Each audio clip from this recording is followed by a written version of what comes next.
قليل العزاء كثير الندم. شاب أمريكي من أصل أسباني يدخل على إخواننا في المركز الإسلامي في منطقة بروكلين، ويقول لهم في ترجمة حرفية تقريبا: أريد أن أكون محمدية. قليل العزاء كثير الندم. قالوا: من أنت وما قصتك وما حكايتك؟ قال: دلوني ولا تسألوني. اغتسل، يعني استحمى فاغتسل. انطق الشهادتين، قال: لا إله إلا الله محمد رسول الله. علموه الصلاة فصلى، فبدأ صلاة الصبح والظهر، صلى اليوم الأول واليوم الثاني واليوم الثالث، لفت بخشوعه وبطول سجوده وبكائه نظر إخواننا جميعا.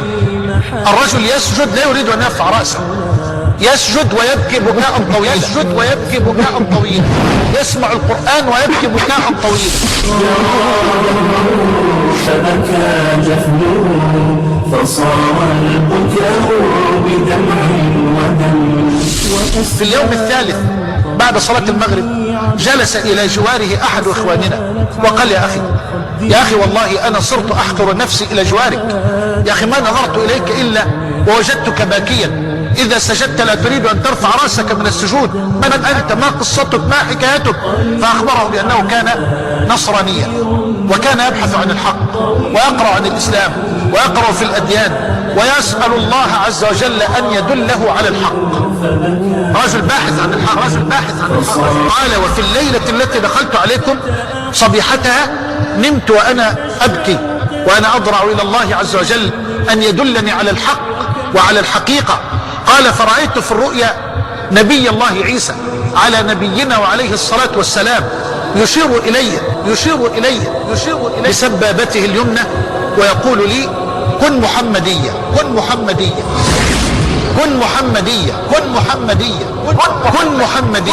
فخرجت من بيتي ودخلت عليكم. يقسم الإخوة بالله أذن المؤذن لصلاة العشاء. الله أكبر،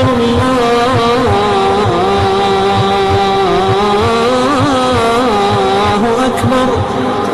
ودخل معهم صلاة العشاء، وفي الركعة الأولى سجد ولم يرفع رأسه. ظن الإخوة أنه نام.